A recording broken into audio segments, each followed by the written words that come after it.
இப்போலாம் 30 வயசுலயே எல்லாரும் ஹார்ட் அட்டாக் வந்துட்டு இறந்து போறாங்க. அதுக்கான காரணம் என்ன சார்? பேட் ஹேபிட்ஸ்னு எடுத்துக்கிட்டிங்கன்னா நம்மளோட சிகரெட் உங்களுக்கு தெரியும். அதோட ஸ்மோக்கிங் ஆளுங்க நிறைய பேர் இருக்காங்க. பொல்யூஷன் ரொம்ப அதிகமாக இருக்குது. அதே மாதிரி நம்மளோட ஸ்ட்ரெஸ் இது ரொம்ப ரொம்ப முக்கியமான காரணம். அப்புறம் இன்னும் ரொம்ப முக்கியமாக முன்னாடி இருந்த ஆல்கஹாலும் இப்போ கிடைக்கிற ஆல்கஹாலும் ஒரே குவாலிட்டியான்னு சொல்லிட்டு நீங்களும் உங்கள் மனசாட்சிக்கே விட்டுக்கோங்க. எல்லாருமே காலையில் மூட்டை தூக்குவாங்க, நெல் அரைக்கு போவாங்க, வயலுக்கு போவாங்க. ஸோ இந்த மாதிரி அவங்களோட கட்டுமான தொழில் இல்லைன்னா அவங்களோட அந்த விவசாயம் தொழில் பார்த்திங்கன்னா நல்லா உழைச்சி செய்வாங்க. ஸோ இந்த மாதிரி உழைக்கிறவங்க வர்க்கமாக இருந்தாங்க. ஆனால் இப்போ செடென்ட்ரி லைஃப் ஸ்டைல் அதிகமாகிடுச்சு. குழந்தை பிறந்ததுலேருந்தே பார்த்திங்கன்னா இந்த மாதிரியான ஒரு ஃபுட்டுக்கு எக்ஸ்போஷர், ஒரு ப்ராப்பர் லைஃப் ஸ்டைல் இல்லை, பேட் ஹேபிட்ஸ் இதில் கூட சேரும் போது கண்டிப்பாக அட்டாக்ஸ் ஏர்லி ஏஜில் வர்றதுல என்ன ஆச்சரியன்றது தான் நம்ம கேள்வி. அந்த காலத்தில் பார்த்திங்கன்னா கேப்பம், கஞ்சி, கூழ் அப்படின்றது தான் நம்ம கேள்விப்பட்டிருப்பாங்க. இல்லைனா நாட்டுக்கோழி, அதே மாதிரி நம்மளோட ஆடு, இந்த மாதிரி தான் சாப்பிட்ருப்பாங்க. ஆனால் இப்போ பார்த்திங்கன்னா எல்லாமே அதே கோழி, நாட்டுக்கோழின்றது இல்லாமல் பிராய்லர் கோழியாக இருக்குது. சரி, பிராய்லர் கோழி பிரச்சனை இல்லை, ஆனால் அந்த கோழி எப்படி சாப்பிட்றோன்றதை பார்க்குறோம். சூரியன் உதயம் ஆகும் போது எழுந்துப்பாங்க, சூரியன் மறையும் போது எல்லாம் வீட்டில் போய் சேர்ந்துட்டு எல்லோரும் போய் கரெக்டாக டைமுக்கு படுத்து தூங்கிடுவாங்க. இப்போ இங்கே எத்தனை மணிக்கு நம்ம எழுந்துக்கிறோம், எத்தனை மணிக்கு தூங்குறோன்றது எல்லாருக்கும் விட்ட ஒரு கேள்விக்குறியாக இருக்குது. கிரிக்கெட்டர் விராட் கோலி, கிங் கோலியே சொல்லியிருப்பார், நான் 6 மாதம் கூட பார்த்திங்கன்னா விட்டா நான் ஒரே சாப்பாடை சாப்பிடுவேன், ஏன்னா அந்தளவுக்கு ட்ரெயின் ஆகிட்டேன் அப்படின்ற. அப்போ பாருங்கள், 6 மாதமாக அது அவர் என்ன சாப்பிட்றாரு சொல்கிற ஒரு டயட்டில் பாருங்கள். இப்போலாம் 30 வயசுலயே எல்லாரும் ஹார்ட் அட்டாக் வந்துட்டு இறந்து போறாங்க. அதுக்கான காரணம் என்ன சார்? இல்லை, நிறைய காரணங்கள் இருக்குது. முக்கியமான காரணங்கள் பார்த்திங்கன்னா லைஃப் ஸ்டைலு, இது ஒரு சொல்லணும். அப்புறம் 2வது பார்த்திங்கன்னா நம்மளோட பேட் ஹேபிட்ஸ் அதிகமாக இருக்குது. 3வது பார்த்திங்கன்னா நம்மளோட ஸ்ட்ரெஸ் மற்றும் உணவு பழக்கங்கள். ஸோ லைஃப் ஸ்டைல் எடுத்துக்கிட்டிங்கன்னா தூங்குற டைம்லாம் இப்போ கரெக்டாக காலையில் எழுந்துக்கிறோம், திருப்பி நைட்டு 10 மணிக்கு தூங்குறோன்ற மாதிரி இல்லை. நைட் டைமில் தூங்குறதுக்கு மாறி டைம் லேட் ஆகுது. இது ரொம்ப இம்பார்ட்டண்ட்டு. அதே மாதிரி பேட் ஹேபிட்ஸ்னு எடுத்துக்கிட்டிங்கன்னா நம்மளோட சிகரெட் உங்களுக்கு தெரியும். அதோட ஸ்மோக்கிங் ஆளுங்க நிறைய பேர் இருக்காங்க. பொல்யூஷன் ரொம்ப அதிகமாக இருக்குது. அதுலேயும் பார்த்திங்கன்னா புகை கண்டென்ட் அதிகமாக இருக்குது. அதே மாதிரி ஆல்கஹால் ஹேபிட்ஸ் அதிகமாக இருக்குது. இது எல்லாமே பார்த்திங்கன்னா பேட் ஹேபிட்ஸில் முக்கியமான காரணமாக இருக்குது. அதே மாதிரி நம்மளோட ஸ்ட்ரெஸ்ஸு இது ரொம்ப ரொம்ப முக்கியமான காரணம். ஏன்னா இப்போ நம்மளுக்கு டே டு டே லைஃப்பில் காம்படிட்டிவ் வேர்ல்டு ரொம்ப அதிகமாக இருக்குது. கொஞ்சம் அதிகமாக சம்பாதிக்கணும், யார் அதிகமாக சம்பாதிக்கிறா, கார் வச்சுருந்தா கார், இது பைக் வாங்கணும், பைக் வச்சுருக்கவங்க கார் வாங்கணும், சைக்கிள் வச்சுருக்கவங்க பைக் வாங்கணும் அப்படின்ட்டு நிறைய ரொம்ப மனசை போட்டு ரொம்ப ஸ்ட்ரெஸ் பண்ணிக்கிறாங்க. இந்த ஸ்ட்ரெஸ்ஸும் ஒரு முக்கியமான ஃபேக்டராக அமையுது. அப்புறம் இன்னும் ரொம்ப முக்கியமாக உணவு பழக்கங்கள். இப்போ பார்த்திங்கன்னா எல்லா ஃபுட்லையுமே கலப்பணன்றது ரொம்ப அதிகமாக இருக்குது. ஆர்டிஃபிஷியல் ஃபுட்ஸ் ரொம்ப அதிகமாக இருக்குது. ப்ராசஸ்டு ஃபுட்ஸ் ரொம்ப அதிகமாக இருக்குது. கலர்டு ஃபுட்ஸ் ரொம்ப அதிகமாக இருக்குது. இது எல்லாமே பார்த்திங்கன்னா ஏகப்பட்ட ஒரு கெமிக்கல்ஸ் நிறைஞ்சதாக இருக்குது. அதே மாதிரி நிறைய ஃபுட்ஸ் பார்த்திங்கன்னா இப்போ விரும்பி சாப்பிட்றதுன்னு எடுத்துக்கிட்டிங்கன்னா ப்ராசஸ்டு ஃபுட்ஸு, கேன்டு ஃபுட்ஸு, அதாவது நேச்சுரலாக இல்லாமல் முடிஞ்ச அளவுக்கு பார்த்திங்கன்னா இந்த ப்ரிசர்வ் பண்ணி பொருட்கள். இப்போ எக்ஸாம்பிள் அப்படியே ஒரு பர்கர் பேட்டி வாங்கிட்டு வராங்க, அதை ஃப்ரை பண்ணி சாப்பிட்றாங்க. அதே மாதிரி ஃபிங்கர் சிப்ஸ் மாதிரி வாங்கிட்டு வராங்க, அதை அப்படியே எண்ணெயில் பொரிச்சு சாப்பிட்றாங்க. ஸோ அதே மாதிரி அவுட் சைட் ஃபுட் கலாச்சாரம் ரொம்ப அதிகமாக இருக்குது. ஸோ இந்த மாதிரி அவுட் சைட் ஃபுட்ஸ் அதிகமாக சாகும்போது என்ன மாதிரி எண்ணெயில் செய்கிறாங்க, எந்த ஐடியா எதுவுமே கிடையாது. அதே மாதிரி அந்த எல்லாமே ஃபுட்ஸ் எல்லாமே பார்த்திங்கன்னா முடிஞ்ச அளவுக்கு இந்த சேச்சுரேட்டட் ஃபேட்ஸ் அதிகமாக இருக்க ஃபுட்டாக இருக்குது. லெட் இட் பி ஒரு எக்ஸாம்பிள் ஒரு கிறிஸ்பி ஃப்ரைடு சிக்கன் மாதிரி சாப்பிட்றாங்க, பர்கர் சாப்பிட்றாங்க, பீட்சா சாப்பிட்றாங்க, டெசர்ட்ஸ் கட்டாயம் ஆகுது. இது எல்லாமே பார்த்திங்கன்னா ஒரு அன்ஹெல்த்தி ஃபுட்டை நோக்கி தான் போகுது. இது எல்லாமே ரிஸ்க் ஃபேக்டர் அதிகமாகுது. ஸோ நான் என்ன சொல்ல வரேன்னா இந்த யங் ஏஜ் அப்படின்னும் போது குழந்தை பிறந்ததுலேருந்தே பார்த்திங்கன்னா இந்த மாதிரியான ஒரு ஃபுட்டுக்கு எக்ஸ்போஷர், ஒரு ப்ராப்பர் லைஃப் ஸ்டைல் இல்லை, பேட் ஹேபிட்ஸ் இதில் கூட சேரும் போது கண்டிப்பாக அட்டாக்ஸ் ஏர்லி ஏஜில் வர்றதுல என்ன ஆச்சரியன்றது தான் நம்ம கேள்வியாக இருக்குது. இப்போ எல்லாருமே ஜென்ரலாக சொல்கிற ஒரு ரீசன் அப்படின்னா ஆல்கஹால் கன்சப்ஷன் தான். ஆக்சுவலாக இப்போ இருக்க ஜென்ரேஷனில் தான் இருக்குது அப்படின்னு இல்லாமல் அந்த ஜென்ரேஷனில் இருந்தே எல்லாருமே ஆல்கஹால் எடுத்துகிட்டு தான் இருக்காங்க.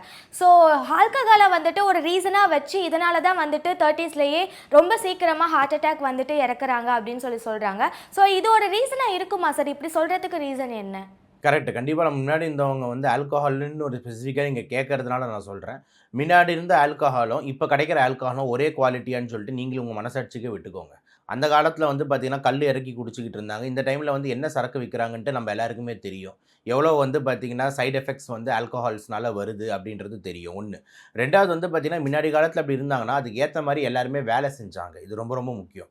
எல்லாருமே காலையில் மூட்டை தூக்குவாங்க, நெல் அரைக்கு போவாங்க, வயலுக்கு போவாங்க. ஸோ இந்த மாதிரி அவங்களோட கட்டுமான தொழில் இல்லைன்னா அவங்களோட அந்த விவசாயம் தொழில் பார்த்திங்கன்னா நல்லா உழைச்சி செய்வாங்க. ஸோ இந்த மாதிரி உழைக்கிறவங்க வர்க்கமாக இருந்தாங்க. ஆனால் இப்போ செடென்ட்ரி லைஃப் ஸ்டைல் அதிகமாக அதிகமாயிடுச்சு. எல்லாரும் வந்து உட்காந்த இடத்துலேருந்தே வேலை செய்யறது, அதே மாதிரி வந்து உட்காந்த இடத்துலேருந்தே வந்து கம்ப்யூட்டர் தட்டுறது, இல்லைனா வந்து ஆன்லைன்லேயே வேலையை பார்க்குறது அப்படின்ற மாதிரி செடென்ட்ரி லைஃப் ஸ்டைல், அதாவது எந்த விதமான ஆக்டிவிட்டியே இல்லாத லைஃப் ஸ்டைல் ரொம்ப அதிகமாக இருக்குது.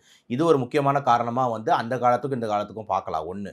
ரெண்டாவது சாப்பிட்ற உணவுன்னு எடுத்துக்கிட்டிங்கன்னா அந்த காலத்தில் வந்து பார்த்திங்கன்னா கேப்பம், கஞ்சி, கூழ் அப்படின்றது தான் நம்ம கேள்விப்பட்டிருப்பாங்க. இல்லைனா நாட்டுக்கோழி, அதே மாதிரி வந்து நம்மளோட ஆடு, இந்த மாதிரி தான் சாப்பிட்ருப்பாங்க. ஆனால் இப்போ வந்து பார்த்திங்கன்னா எல்லாமே அதே கோழி, நாட்டுக்கோழின்ற இல்லாமல் பிராய்லர் கோழியாக இருக்குது. சரி, பிராய்லர் கோழி பிரச்சனை இல்லை, ஆனால் அந்த கோழி எப்படி சாப்பிட்றோன்றதை பார்க்குறோம். வீட்டில் அம்மா செஞ்சு சாப்பிட்றது வந்து பார்த்திங்கன்னா குறைஞ்சிக்கிட்டு வெளியே போயிட்டு பெரிய பெரிய ரெஸ்டாரண்ட் ஏஎஃப்சி, பிஎஃப்சின்ற மாதிரி பேர்லலாம் நிறைய ரெஸ்டாரண்ட்டுக்கு இருக்குது. அந்த காலத்தில் எங்கே பிஸா இருந்தது, இப்போ பார்த்தீங்கன்னா ஃபுல்லாக வெஸ்டர்னைசேஷன் ஆஃப் ஃபுட்ஸ், எல்லாமே ஈஸ்ட் உள்ள பொருட்களாக, பேக்கரி உள்ள பொருட்களாக அதிகமாக இருக்குது. அப்போ வந்து அந்த காலத்து ஃபுட்டோ இப்போ இருக்கிற ஃபுட்டோ ரொம்ப சேஞ்ச் இருக்குன்றதுனால அந்த காலத்துக்கும் இந்த காலத்துக்கும் நம்ம சம்மந்தப்படுத்த முடியாது. 2 மூணாவது வந்து பார்த்திங்கன்னா இந்த ஒழுக்க பழக்கங்கள், தூக்க பழக்கங்கள்னு எடுத்துக்கிட்டால வேரியேஷன். அந்த காலத்தில் கரெக்டாக இந்த சூரியன் உதயம் ஆகும்போது எழுந்துப்பாங்க, சூரியன் மறையும் போது எல்லாம் வீட்டில் போய் சேர்ந்துட்டு எல்லாரும் போய் கரெக்டாக டைமுக்கு படுத்து தூங்கிடுவாங்க. இப்போ இங்கே எத்தனை மணிக்கு நம்ம எழுந்துக்கிறோம், எத்தனை மணிக்கு தூங்குறோன்றது எல்லாருக்கும் விட்ட ஒரு கேள்விக்குறியாக இருக்குது. இப்போ வந்து பார்த்திங்கன்னா நைட் 2 மணி 3 மணி பார்ட்டி கல்ச்சர்ன்றாங்க. அப்புறம் 1 மணிக்கு தூங்குறாங்க, ஒரு நாளைக்கு 3 மணிக்கு தூங்குறாங்க, சில நாள் இன்னைக்கு தூங்கவே இல்லைன்றாங்க. இந்த மாதிரி வந்து பார்த்திங்கன்னா லைஃப் ஸ்டைலில் சேஞ்ச். அந்த காலத்தில் அந்த மாதிரி இல்லை. அதே மாதிரி 4வது விஷயம் எடுத்துக்கிட்டிங்கன்னா அந்த டைமில் வந்து பார்த்திங்கன்னா பெரிய பண ஆசையோ ஸ்ட்ரெஸ்ஸோ கிடையாது. எல்லாருமே அந்தந்த இதில் வந்து வயல் செய்வாங்க, அவங்கவுங்க வந்து நெல் அறுக்கிறத வந்து பேசிக் அமௌண்ட்டுக்கு விற்றுக்கிட்டு அவங்களுக்கு சாப்பாட்டுக்கு பஞ்சம் கிடையாது, நல்லா விளையிறத சாப்பிட்டு நிம்மதியாக இருந்தாங்க. ஆனால் இப்போ எல்லாருமே பார்த்திங்கன்னா வந்து தொழில்நுட்பம், காசு, பணம் அப்படின்னு சொல்லிட்டு போய் நம்ம ஸ்ட்ரெஸ்ஸை ரொம்ப அதிகமாக்கிக்கிறோன்றதுல எந்த மாற்று கருத்தும் இல்லை. ஸோ நான் என்ன சொல்கிறேன்னா, வெறும் அந்த காலத்துலேருந்து குடிச்சிருந்தாங்கன்னு சொல்லிட்டு சுருக்க முடியாது, ஓகேங்களா? அந்த காலத்துக்கும் இந்த காலத்துக்கும் தூக்க பழக்கம் மாறி இருக்குது, அந்த காலத்துக்கும் இந்த காலத்துக்கும் சாப்பாடு பழக்கம் மாறி இருக்குது, அந்த காலத்துக்கும் இந்த காலத்துக்கும் வந்து பார்த்திங்கன்னா ஒழுக்கங்கள் மாறி இருக்குது, எல்லாமே மாறி இருக்குது. அப்படின்னும் போது வெறும் வந்து ஒரு கெட்ட பழக்கத்தை வச்சு மட்டும் நம்ம வந்து எடை போட முடியாதுன்றது தான் நம்ம வாய்ப்பாக இருக்குது. ஸோ நிறைய பேர் வந்துட்டு நிறைய ட்ரீட்மெண்ட்ஸ் எடுக்கிறாங்க இந்த ஒரு விஷயத்தை தடுக்கணும் அப்படின்றதுக்காக. இன்னும் நிறைய பேர் வந்துட்டு இந்த இன்ஸ்டாகிராமாக இருக்கட்டும், யூடியூபாக இருக்கட்டும், இந்த மாதிரி சோஷியல் மீடியாஸில் வர டாக்டர்ஸாக இருக்கட்டும், இல்லை வேறு ஏதாவது இன்ஃப்ளூயன்சர்ஸாக இருக்கட்டும், அவங்க சொல்கிற ஸ்டெப்ஸ் எல்லாம் ஃபாலோ பண்ணிவிட்டு இதிலேருந்து நம்ம ரெக்கவர் ஆகிக்கலாம் அப்படின்னு சொல்லிட்டு பண்ணிகிட்ருக்காங்க. ஸோ பேசிக்காக இதிலேருந்து நம்ம வந்துட்டு வெளியே வரணும், இந்த விஷயத்தை அவாய்ட் பண்ணணும்னா நம்ம எந்த மாதிரியான லைஃப் ஸ்டைல்ஸை ஃபாலோ பண்ணணும், என்ன பண்ணணும் சார்? கண்டிப்பாக இப்போ நம்ம இவ்வளோ நேரம் பேசினது எல்லாத்தையும் மாற்றணும், ஓகேங்களா? இவ்வளோதான், அவ்வளோதான். அது சிம்பிளாக வந்து ஒரே வார்த்தையில் வந்து சொல்லணும்னா, ஸோ வந்து எல்லா ஆங்கிள்லையும் நம்ம கை வைக்கணும். இப்போ லைஃப் ஸ்டைல்னு எடுத்துக்கிட்டோம்னா கண்டிப்பாக நம்ம லைஃப் ஸ்டைலில் சேஞ்சஸ் இருக்கணும். டெய்லி வந்து ஒரு செடென்ட்ரி லைஃப் ஸ்டைல் வேலை அப்படி தான் சார்னா அப்போ கண்டிப்பாக வந்து ஒரு 35-40 நிமிஷம் உடற்பயிற்சிக்கு நம்ம டைமை ஒதுக்கி தான் ஆகணும். ஏதாவது ஒரு டைம் நம்ம எடுத்து அதுக்கு வந்து உடற்பயிற்சி நல்லா சிவியராக வந்துட்டு ஹை இன்டென்சிட்டி ஒர்க் அவுட், எதை வந்து நல்லா ஒரு ரன்னிங் ஆகவோ, ஜாகிங் ஆகவோ, இல்லைனா ஃப்ளோர் ஒர்க் அவுட்ஸ் லைக் பர்பீஸோ, உங்களுக்கு என்ன வந்து டைப் ஆஃப் ஒர்க் அவுட் உங்களால் முடியுதோ நீங்கள் கண்டிப்பாக பண்ணி தான் ஆகணும். அதில் வந்து மாற்று கருத்து இல்லை. சில பேர் கேமிங் இன்ட்ரெஸ்ட்னா ஷட்டில் போய் ஆடுங்க, பேட்மிண்டன்னு, அதுக்கப்புறம் டென்னிஸு, ஃபுட்பாலு, இந்த மாதிரி வந்துட்டு ஏதாவது உடற்பயிற்சிக்கு நீங்கள் ஒரு 45 மினிட்ஸ் பர் டே டைம் வந்து கொடுத்தாகணுன்றது ரொம்ப ரொம்ப இம்பார்ட்டண்ட். ரெண்டாவது வந்து பார்த்திங்கன்னா சாப்பிட்ற உணவே மருந்து, மருந்தே உணவு அப்படின்ற மாதிரி ஒரு கான்செப்ட் இருக்கிறதுனால கண்டிப்பாக சாப்பிட்ற உணவில் நம்ம செக் வைக்கணும். முடிஞ்ச அளவுக்கு வீட்டு சாப்பாடு சாப்பிட்றது எந்த பிரச்சனையும் கிடையாது. அம்மா கையால் செஞ்சு சாமிகிற அந்த சாப்பாடு தான் இருக்கிறதுலே பெஸ்ட்டு சாப்பாடு அப்படின்னு நம்ம பார்க்கணும். மேக்ஸிமம் வந்துட்டு வெளியே சாப்பிட்ற உணவுகளை எவ்வளோ தடுக்கிறோமோ நல்லது. ஏன்னா வெளியே வந்து டேஸ்ட்டுக்காக பல்வேறு அமௌண்ட்ஸ் ஆஃப் எல்லா பொருட்களும் யூஸ் பண்ணுவாங்க. ப்ளஸ் லாப நோக்கத்துக்காக யூஸ் பண்ண எண்ணெயே யூஸ் பண்ணுவாங்க. யாரும் இப்போ ஃப்ரெஷ் கஸ்டமர் வராங்க, ஃப்ரெஷ்ஷாக வந்துட்டு ஆயிலை ஊற்று, ஃப்ரெஷ்ஷாக சிக்கனை பொரியலாம் சொல்ல மாட்டாங்க. 2 நாளைக்கு முன்னாடி இந்த அதே ஆயிலே எடுத்து வடிகட்டி அதுலேயே உங்களுக்கு பொரிச்சு தருவான். ஏன்னா அவன் புதுசாக எண்ணெய் வாங்கினா அவன் வந்து அப்படி லாபம் சம்பாதிக்கிறது, அவனுக்கு வாடகை கொடுக்கணும், அவனுக்கு குடும்பம் இருக்குல்ல. அப்படின்னு இருக்கும் போது எல்லாருமே லாப நோக்கத்துக்காக இருக்காங்கன்னும் போது அவுட் சைட் ஃபுட்ஸை வந்து நம்ம தடுக்கிறதுன்றது வந்து முடிஞ்ச அளவுக்கு இம்பார்ட்டன்ட்டு. வீட்லேயே நம்ம சாப்பிட்றது ரொம்ப இம்பார்ட்டன்ட்டு. அது மாதிரி ஃபுட்டுலேயே வந்து பார்த்திங்கன்னா முடிஞ்ச அளவுக்கு இந்த சுகர் கண்டெய்னிங் ஃபுட்ஸு, அதே மாதிரி ஹை கொலஸ்ட்ரால் கண்டெய்னிங் ஃபுட்ஸை நம்ம முடிஞ்ச அளவுக்கு தடுக்கிறது ரொம்ப இம்பார்ட்டன்ட்டு. ரொம்ப அழகாக வந்துட்டு இவரே சொல்லியிருப்பார், நம்ம கிரிக்கெட்டர் விராட் கோலி, கிங் கோலியே சொல்லியிருப்பார், நான் 6 மாதம் கூட வந்துட்டு பார்த்திங்கன்னா விட்டா நான் ஒரே சாப்பாடை சாப்பிடுவேன், ஏன்னா அந்தளவுக்கு ட்ரெயின் ஆகிட்டேன் அப்படின்ற. அப்போ பாருங்கள் 6 மாதமாக அது அவர் என்ன சாப்பிட்றாரு சொல்கிற ஒரு டயட்டில் பாருங்கள். முடிஞ்ச அளவுக்கு வந்து பார்த்திங்கன்னா ஸ்டீம்டு, பாயில்டு, வேக வச்சது, இந்த மாதிரி தான் நான் சாப்பிட்றேன். நான் வெஜிடேரியனாக மாறிட்டேன், ஆனால் ஒரு வித வயிற்று இஷ்யூனால மாறி இருக்கன்றார், அது நம்ம பிரச்சனை கிடையாது. ஸோ இது எல்லாமே அவர் சொல்கிற பாயிண்ட் எல்லாமே வந்து பார்த்திங்கன்னா வந்துட்டு ஃபுட்டை வந்துட்டு எவ்வளோ வந்து அந்த சாப்பிட்ற ஃபுட்டையே எவ்வளோ அழகாக சாப்பிடணும் அப்படின்றது கற்றுக்குறோம். ஸோ நம்ம வெளியே போயிட்டு நம்ம கிறிஸ்பி ஃப்ரைடு சிக்கனோ இல்லைனா பீட்சாவோ பர்கர்னு சாப்பிடும் போது அதெல்லாம் கெட்ட ஃபேட்டாக இருக்குது. ஆனால் அதே சிக்கனை வந்து சும்மா உப்பு மிளகா போட்டு ஒரு சின்ன 2 வதக்கி சாப்பிடும் போது அது ஒரு நல்ல ப்ரோட்டீனாக இருக்குது. அப்போ இது எல்லாமே நம்ம குக்கிங் மெத்தடில் தான் இருக்குது அப்படின்னு நம்ம வந்து புரிஞ்சுக்கணும். ஸோ இப்போ இதெல்லாம் தடுக்க வேண்டியது இருக்குது. அதே மாதிரி கெட்ட பழக்கங்கள் இப்போ நாளுக்கு நாள் அதிகமாகிட்டே இருக்குது. போதை கலாச்சாரங்கள் அதிகமாகிட்டு இருக்குது. அதில் எந்த மாற்று கருத்தும் இல்லை. எல்லாருமே வந்து பார்த்திங்கன்னா வந்துட்டு இந்த நம்மளோட பார் வசதி, இந்த வசதின்னு சொல்லிட்டு இந்த டாஸ்மாக் மாரி இதெல்லாம் நெறைய திறந்து வச்சிருக்காங்க. அப்படின்னும்போது வந்து மது அருந்துதல்ன்றது ரொம்ப அதிகமா போயிட்டுருக்கு.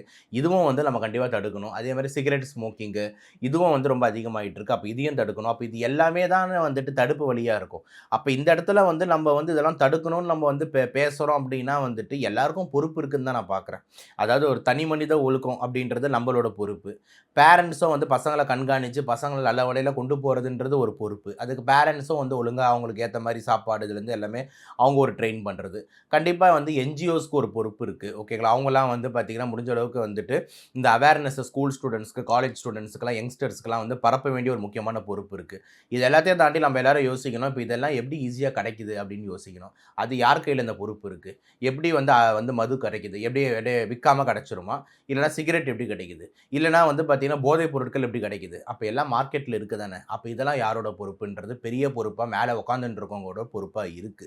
அரசோட பொறுப்பு. அப்ப இது எல்லாரும் சேர்ந்து பண்ணா தான் நம்ம வந்து பிரிவென்ட் பண்ண முடியுமே தவிர, இல்லன்னா வந்துட்டு நம்ம சும்மா இங்க உட்காந்துக்கிட்டு நீங்க இதெல்லாம் தடுத்துருங்க, தடுத்துருங்க அப்படின்னு சொல்றது வந்துட்டு இது இல்ல. ஸோ யார் வந்து பார்த்தீங்கன்னா வந்துட்டு இதுல வந்து கண்ட்ரோல் எடுக்கணுமோ, அவங்க அதெல்லாம் கண்ட்ரோல் ஆக்ஷன் தைரியமா எடுக்கணும். ஏன்னா கண்ணுக்கு தெரிஞ்சு இதெல்லாம் வந்து கேன்சர் உண்டாக்குது, ஹார்ட் அட்டாக் உண்டாக்குதுன்றது தெரிஞ்ச விஷயம்.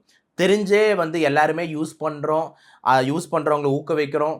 அனுமதி குடுக்குறாங்க அரசாங்கம் அப்டின்னும்போது, எல்லாரோட பொறுப்பும் தானே இருக்கு. இதெல்லாம் பண்ணா தானே தடுக்க முடியும். சார் இப்போ வந்துட்டு யங்ஸ்டர்ஸா இருக்கட்டும், இல்ல யங்ஸ்டர்ஸை தாண்டி மத்தவங்களா இருக்கட்டும், எல்லாருமே வந்துட்டு அவங்களுக்குன்னு ஒரு பேசிக் லைஃப் ஸ்டைல வந்துட்டு ஃபாலோ பண்ணிட்டு இருக்காங்க. ஒரு ரொட்டீன் வந்து ஃபாலோ பண்ணிக்கிட்டு இருக்காங்க. ஸோ சடனா ஒரு சிலர் வந்துட்டு நான் ஜிம் போறேன், போயிட்டு இருந்தேன், அத வந்துட்டு ஸ்டாப் பண்ணிட்டேன் அப்படின்னு சொல்லுவாங்க.